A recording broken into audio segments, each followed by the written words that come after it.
Hello, everyone. Today on the final bar, my guest is Mark Young from Wall Street Sentiment. Coming back on the show, Thursday is a pretty good sentiment day, getting new readings from things like the name exposure index, the RIDEX flows, AAII. So good to catch up with Mark on the sentiment read. S&P appreciating pretty good into the close, finishing up about 0.4% or so. So what does that mean for the long-term trend in this range that we've been in? Ladies and gentlemen, this is the final bar.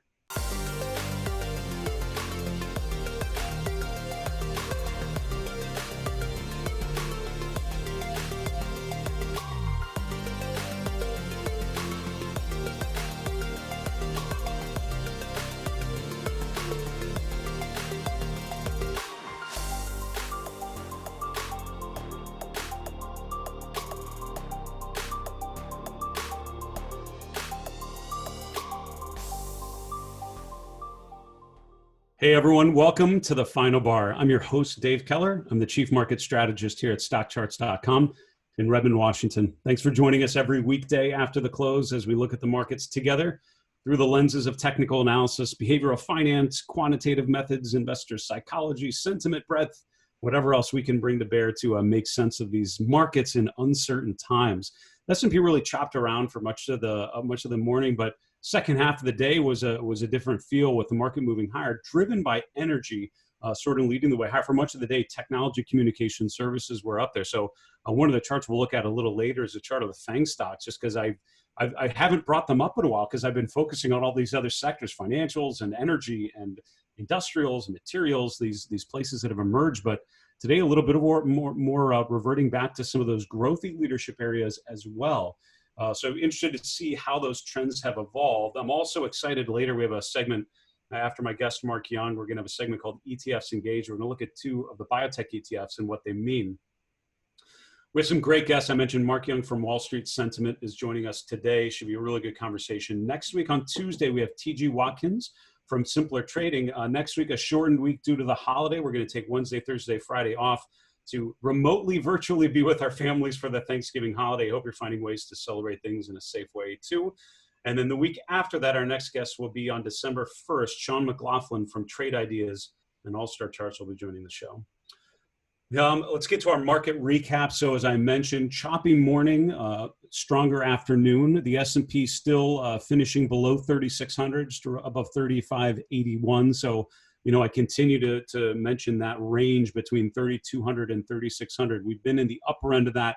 We keep teasing 3,600. We've closed above it, traded above it, but have not had a follow-through day yet. And until we do that, I still think that the upside is limited until you can get that triggered, so you can get that upside validation. Until then, it's all about rotation. It's about choppiness, and there are certain specific stocks that are breaking out. There are stocks that are breaking down, and I think the market can be choppy, but the trends can be very real if you're able to identify them effectively.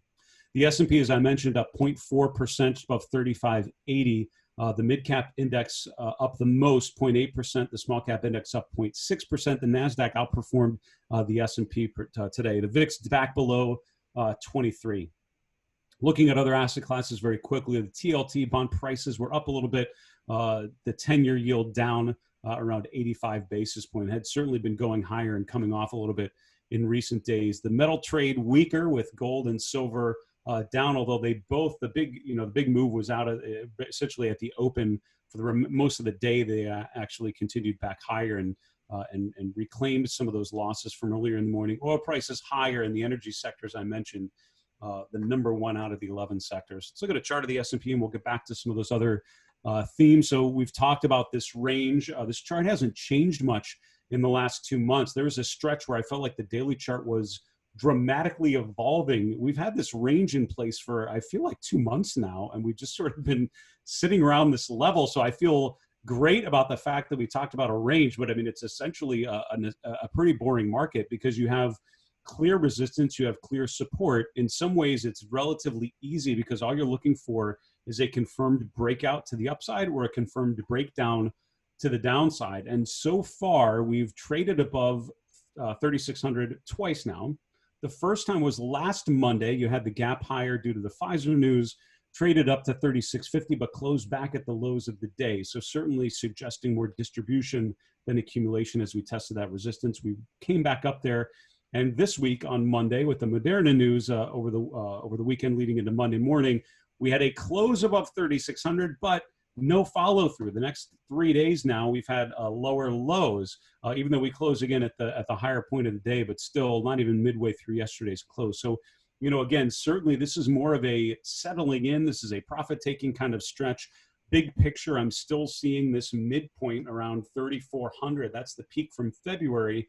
You can kind of think, if you zoom out enough, you can think of what we've seen over the last 3 months as essentially just one big top that's sort of a chopping pattern, right? We set 3,400 as the high, we sold way off, we came back to it, and now we're just overshooting and undershooting this midpoint, which is around 3,400. A validated, a confirmed close above 3,600, some follow through to the upside, I think clears the way to stronger upside, and I have no doubt that at some point we will see that. I just we haven't seen it today, and I think we can continue to chop around here for much longer than we probably think is reasonable. That's I think the big picture that we're looking at.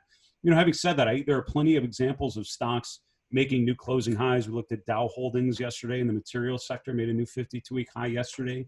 There are stocks making new swing lows, or there are stocks that are rolling over and continue to pound away on the downside. Some names and staples come to mind. So, so there are opportunities across the board if you're looking for the right stocks. The question always is, where do you find them? And I think the Scooter rankings are certainly one place to start looking for stocks that are ranked highly relative to their peers. In terms of sector movements today, you had energy number one. This is up over 1.5%. Sort of changed yesterday, but coming right back to the upside. And again, that evolution of energy was certainly a surprise coming out of the swing lows.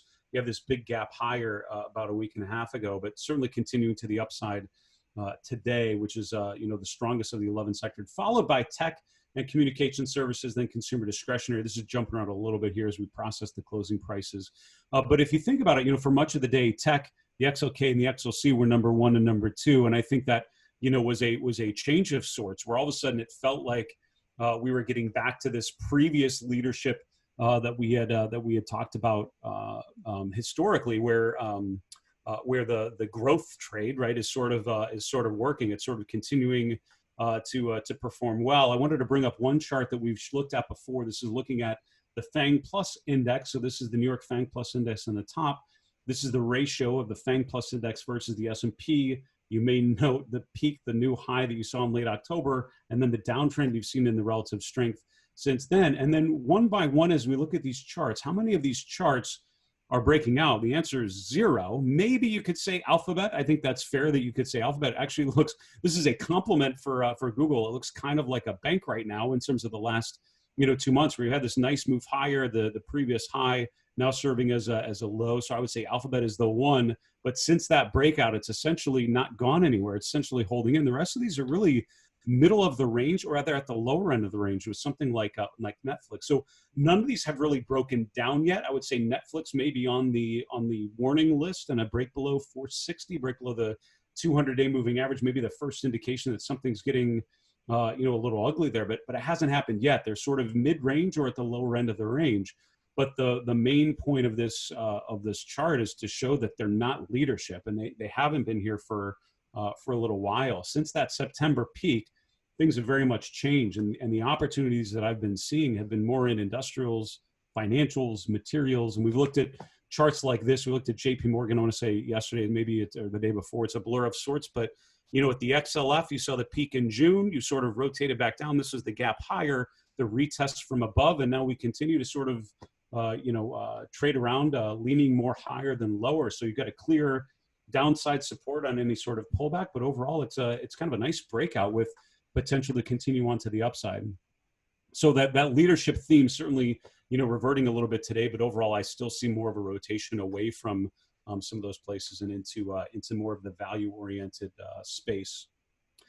I just wanted to highlight very quickly in terms of industries and so forth. The number one group is renewable energy equipment. This is the group with solar stocks, kind of hydrogen names, sort of alternative power, clean energy types of names. It's kind of a weird group, and it's tough to figure out where to put it. There, you could argue in industrials or technology. We bucket them with tech. But the reason why I bring this up, I was doing a webinar earlier for the Money Show, and we looked at this stock in the session, which is the top rated stock in our mid cap scooter rankings, which is Plug Power, excuse me, Plug Power. I almost said Pug Power, like it was a dog company, Plug Power. And if you look, the reason why I thought this is a great example and something to think about right now, the presentation I gave was on bull market mistakes and how to avoid them. One of the things I mentioned was getting caught in the wrong time frame of thinking. And I think with Plug Power, what you've seen is after the breakout that you saw in June, you've had this beautiful stepwise trend of higher highs and higher lows. And a number of times, if you're thinking too short term, you would have seen the stock pull back to an ascending 50-day moving average. That was actually the opportune time to be adding to it. It wasn't the time to be scared out of it. And so I think on a short-term basis, you might see some of these breakdowns and think, oh no, this is a downtrend, I need to get away. Where if you look at it, overall, the trend has been positive. You continue to see higher highs and higher lows. You remained above an upward sloping moving 50-day moving average, and the RSI remained in bullish territory. So there are stocks like this that are setting up beautifully that don't look a lot like the chart of the S&P, which is relatively stagnant, which in some ways is the chart of the FAANG stocks like we saw just a moment ago. That's our market recap for today. We were sort of touched on a lot of different themes there. We're going to take a quick break, back with my guest, Mark Young from Wall Street Sentiment. We'll see you in a minute.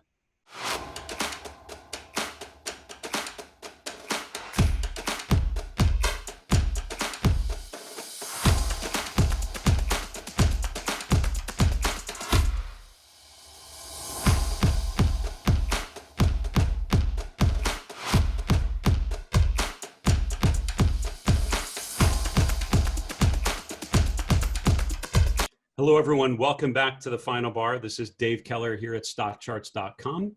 We love to hear from you. We love to get your emails, your comments, feedback on the shows, on the hosts, especially questions that come up in your process of analyzing charts. Get your questions to us one of three ways: on email, thefinalbar@StockCharts.com, on Twitter @FinalBarSCTV, or on YouTube, just put a comment below the video. We've had a great mailbag segment earlier in the week. We're going to do another one tomorrow on Friday's show. We'd love to answer one of your questions on the air, so just let us know what you're thinking. I want to welcome on my guest, Mark Young from Wall Street Sentiment. Mark's coming to us from Northern Kentucky. He's been now a frequent guest on the Final Bar, sharing some insights on sentiment. Mark, welcome back. Thanks a lot for having me. So, I've thought a lot about sentiment, especially in the last week, where we've seen a bit of a dramatic shift in some of the readings, where things I would assume you would agree are sort of getting to that euphoric stage. Give us an update, starting here with the AAII survey. What are you seeing? Well, last week we saw a huge surge there, and that's usually not a good sign. Fast moves in sentiment oftentimes get both a short-term reaction, and then they, if it sticks in an extended area, that can be an early warning of a correction or even a bear market. I would caution, though, to not get too far out in front of that sort of thing. These sentiment indicators, all the top pickers, are notoriously early. With that said, it is fuel for a decline, and the way I use AAII, I look at the any reading over 40 is suspect with regard to the potential for a pullback. So right now, AAII is right there in the zone. If we had the right spark for a dumpster fire, we could easily have one. There's plenty of fuel in that dumpster right now. But it's not enough by itself, and certainly it's not enough to send us to the showers for the whole bull market. But it is something that we should be keeping one eye on. We probably shouldn't be overexposing, even though the seasonality is great, and even though the interest rate picture is looking a little more constructive than it was last week. I still think we need to be a little bit careful. They can easily take this market down several percent in a matter of days. So, when you have the setups, you need to be watching it. If is the market acting right? Is breadth deteriorating under cover of strength? Are there other sentiment indicators agreeing? Is the VIX spiking? Things like that, we want to keep an eye on.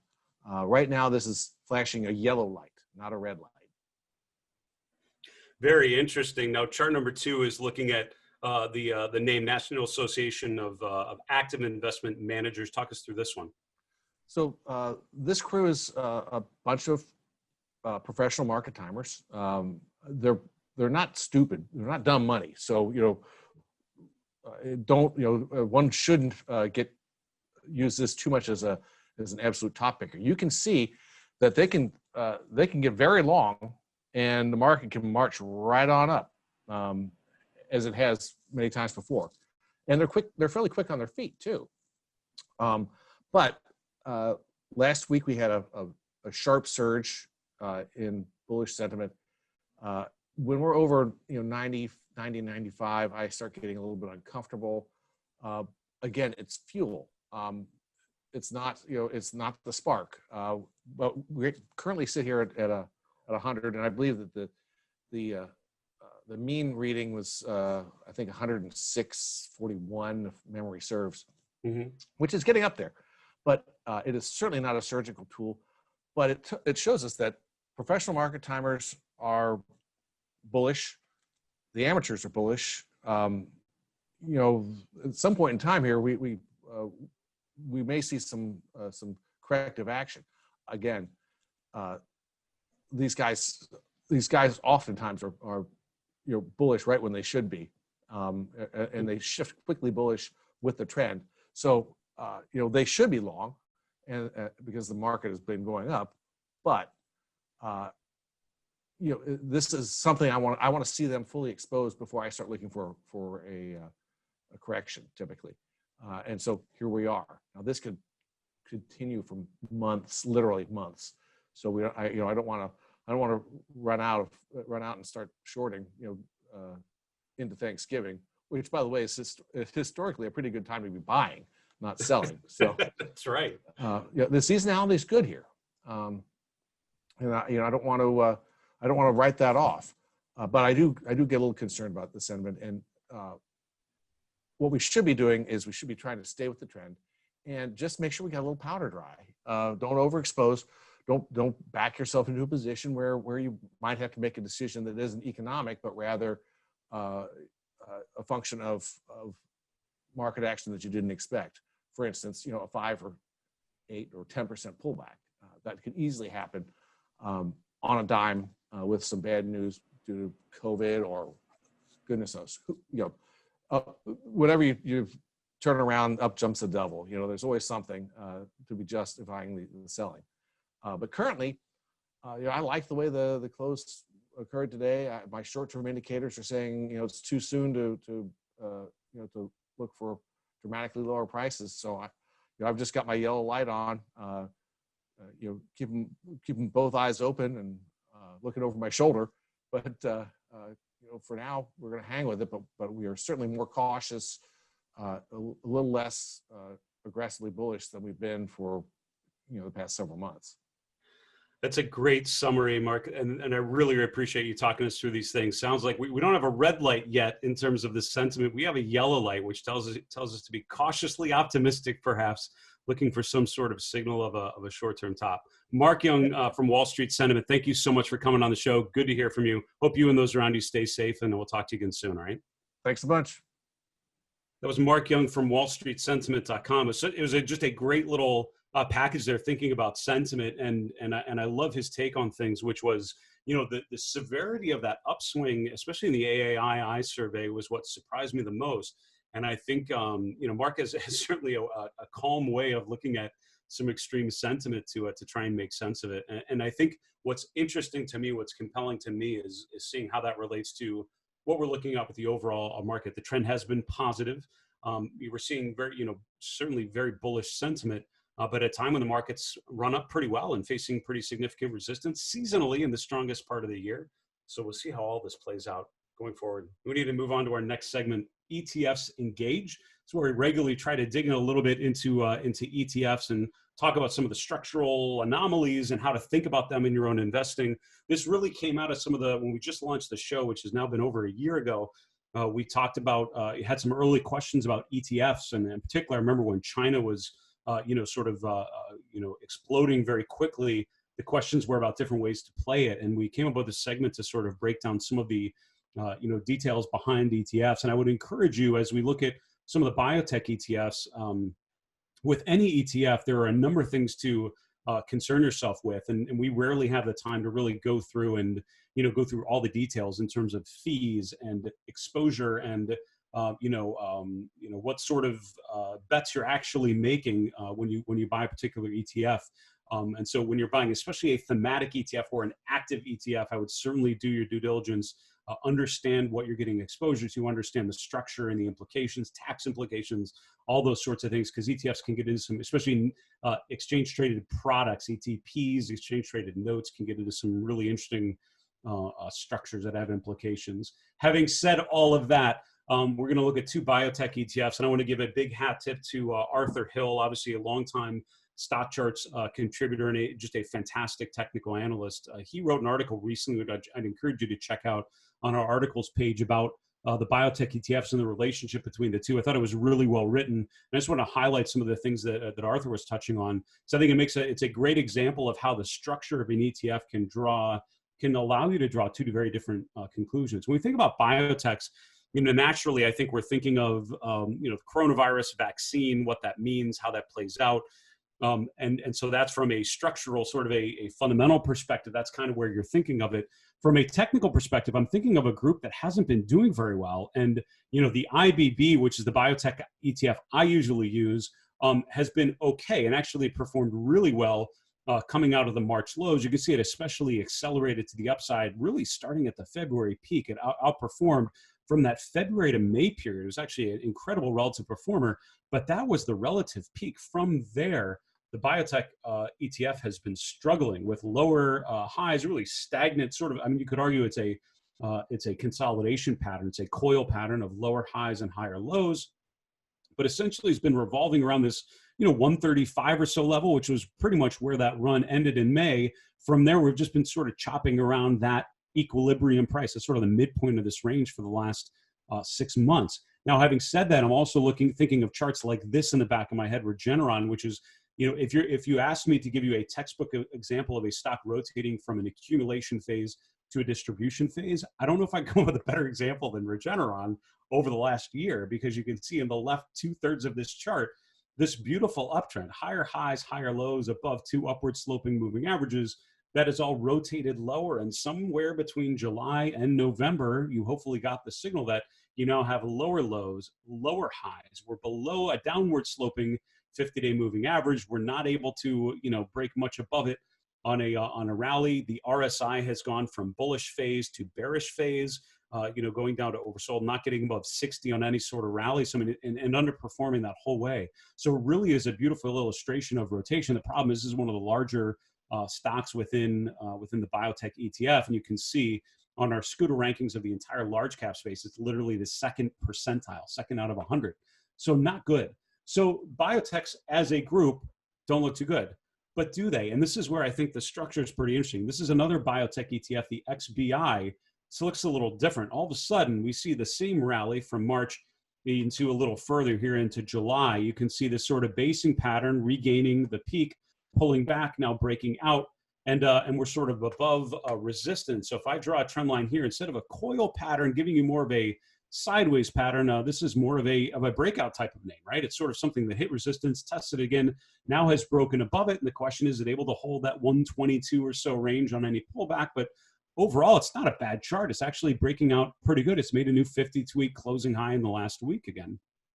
So how come of the difference? Well, here's the thing. This first one, IBB, is kind of a traditional cap-weighted ETF, which means the largest stocks in the biotech space are going to be the most heavily weighted, which means you're getting into things like Amgen and Regeneron and Biogen, and a lot of these stocks and Vertex, stocks that had been doing very well and now have rotated lower in a big way. And Regeneron is probably one of the better names if I'm thinking of some of these other ones that are, and I don't have the weightings in front of you. Vertex, I'm sure, is one of the larger stocks in there too. And you can just see this huge distribution pattern. It's even worse than Regeneron. So you have an ETF made of things like this that are distributing, and it means that the chart is not going to be ideal. So how come this is so different? XBI, this is an equal weighted ETF. So the components are more equal weighted. So the top ranked or the top weights in this ETF are things like Arrowhead Pharmaceuticals, Twist Bioscience, Kodiak Sciences, stocks you're probably less familiar with,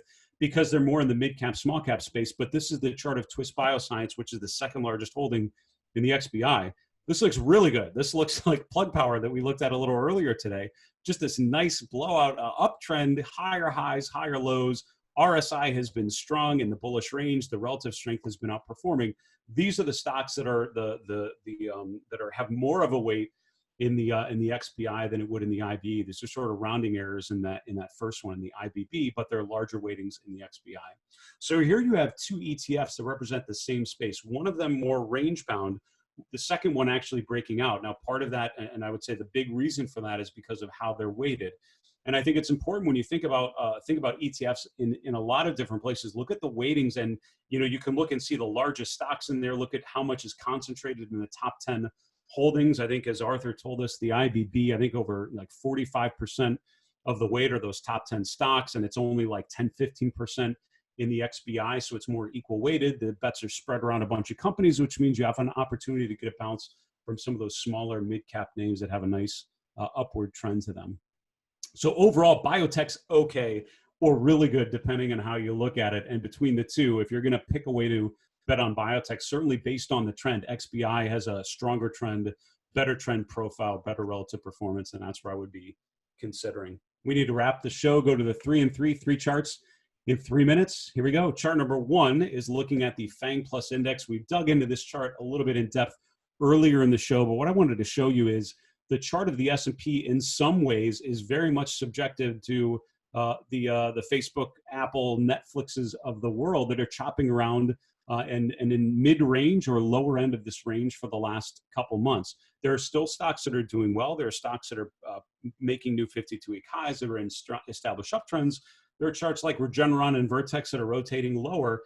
The market nets out to a choppy sideways trend for the last couple months, but the FAANG trade, I would argue, is what's holding the indexes back. These are big mega cap stocks that have not really participated in any further upside since the September peak. And so remember that the market is made up of a lot of stocks outside of the FAANG stocks. I would be looking there.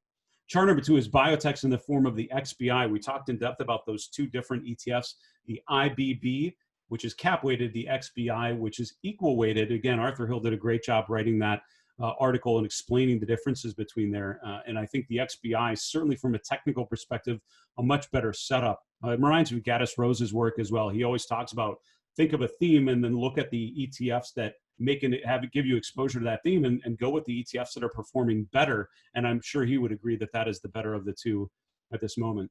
Finally, I want to finish with a chart of sentiment. Really appreciated Mark Young's comments. Obviously, we've had some extreme euphoric sentiment levels in terms of positioning and survey data, which is always kind of interesting to think about. But if you look at the VIX, you can see that the VIX is at relative lows now. I would say historic lows, but that's not true. We're overall in a much more elevated range than we were in back here in 2019. The VIX used to be between 12 and 20. That was sort of the range of the VIX in 2019 up till really February of 2020. From there, the whole game has changed. But now we're at the lower end. We're sort of in the lower 20s, and that's kind of where things have topped out before. Now, you can see in June, we had a VIX just above the current reading. It happened again in August, and you could see that it actually, the price continued higher. A lot of people think that the VIX is the inverse of the S&P. That's not true. And I remember talking with Dave Landry about this when, the VIX spiked higher in the end of August. It's showing you that there's volatility, that there's uncertainty. It doesn't necessarily mean downside price pressure. It could just be price volatility. And so you can see it actually was low just before the top there in August. So the fact that we're at the lower end of this range that we've been for much of this year tells me, again, one more data point suggesting we're at the upper end of the range we're most likely going to be here for the next little stretch. But again, as always, the trend is positive until proven otherwise. Folks, that is our show. Thank you so much for joining us today and every weekday for the Final Bar. I want to especially thank my guest, Mark Young from wallstreetsentiment.com, sharing his take on investor sentiment. We have a survey going on our website, stockcharts.com/TV. Please take a few minutes to give us some feedback on the channel, the hosts, and our shows. For stockcharts.com in Redmond, Washington, I'm Dave Keller. Be safe. Have a good night. Hey, Grayson Rose here with StockCharts. Thank you so much for watching. I hope you enjoyed that video. If you did, consider giving it a like down below, maybe leave us a comment, and if you're new to the channel, you can subscribe at the link up above. We're gonna bring you daily content from an incredible collection of technical analysts and financial experts.